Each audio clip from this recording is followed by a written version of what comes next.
le capital humain peut être individuel ou bien collectif.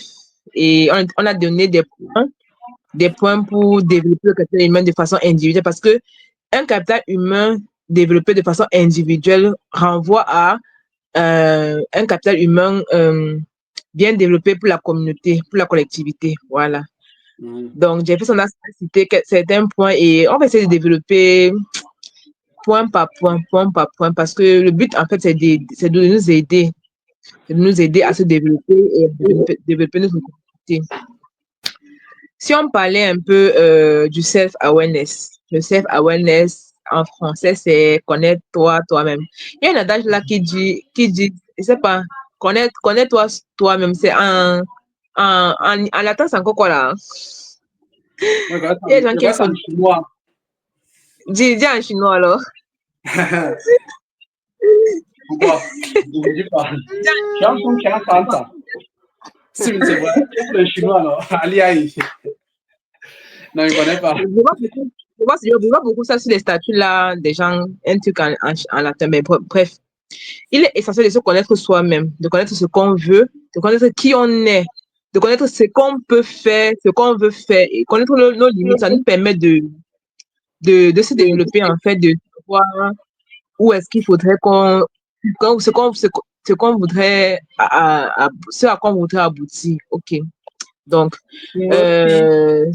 Steven, est-ce que tu pourrais nous donner comme piste de solution pour le self-awareness? Comment est-ce qu'on pourrait faire pour mieux se connaître, pour mieux s'appréhender soi-même? Pour mieux se connaître, il faut savoir s'observer et savoir être le plus C'est pas devant le naturel. miroir. C'est pas devant le miroir. Non, quand je parle de savoir s'observer, je parle ici de savoir être attentif à ce qu'on aime, ce qu'on n'aime pas, nos habitudes quotidiennes, ce qui nous irrite,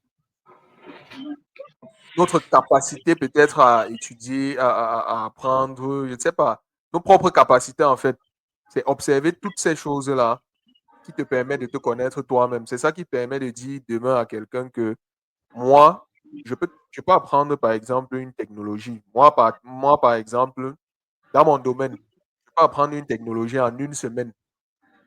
Je peux pas apprendre un langage ou bien un framework en une semaine et je commence à coder avec. Je peux dire ça pourquoi? Parce que c'est quelque chose que j'ai observé sur moi, je suis capable de le faire. Donc, c'est un peu ces éléments-là. Donc, déjà, t'observer et être le plus naturel possible. Parce qu'il y a des personnes qui ne sont pas eux-mêmes au quotidien, qui essayent d'imiter quelqu'un d'autre et au final ne connaissent pas qui eux-mêmes ils sont, ce que eux-mêmes ils aiment, comment eux-mêmes ils veulent fonctionner. Donc, être le plus naturel possible et beaucoup s'observer va te permettre de te connaître toi-même. Donc, c'est un peu ça.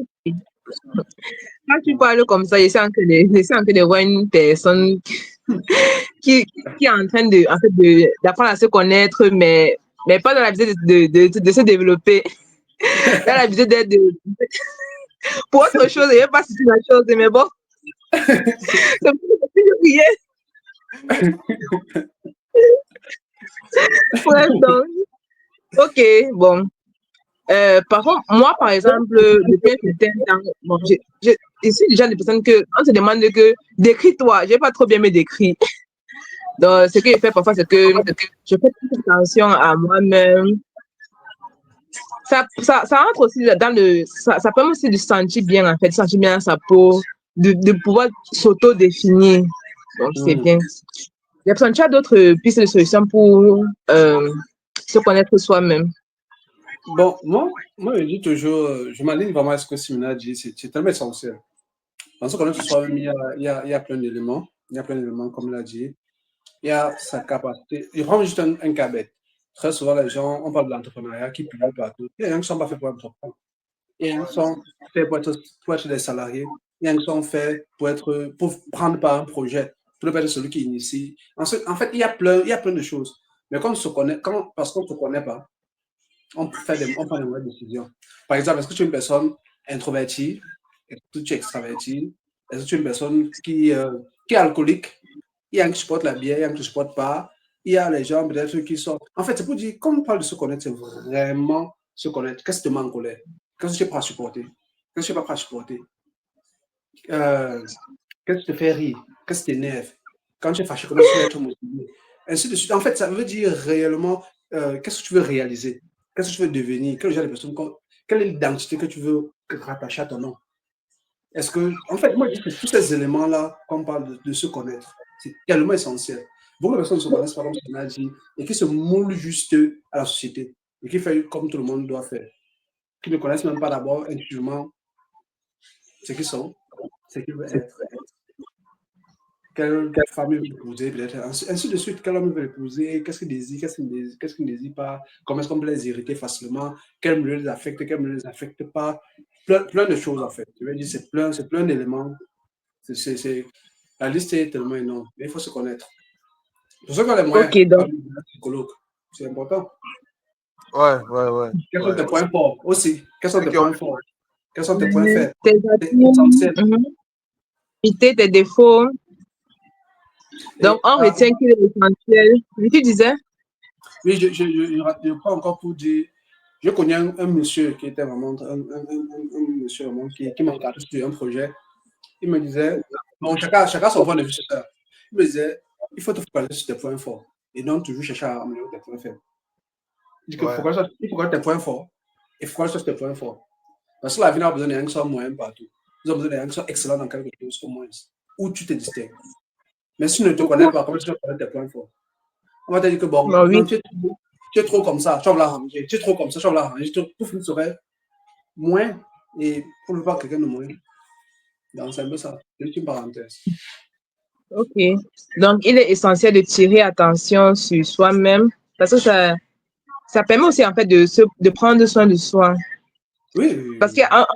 qu'on critique souvent ceux ou celles-là qui sont toujours là à, à, à, à être retournés sur soi. On dit qu'ils sont égocentriques, mais d'une part, c'est quand même bien. C'est ça, non? C'est quand même bien. Ça permet de se découvrir. euh, en fait, parce qu'il y a peut-être une personne qui est capable de faire quelque chose, mais lui-même, il ne sait même pas qu'il est capable de faire ça. Justement. Il ne sait pas. Alors que si tu prêtes attention à toi-même, tu peux savoir ce que tu es capable de faire, ce que tu n'es pas capable de faire et tout. Donc, ok, on Même tes retient valeurs que aussi. il est bon, tes valeurs, oui, tes principes, ce que tu valorises, ce que tu défends, ce que tu défends. Ok, d'accord, c'est bon. Merci de nous avoir suivis.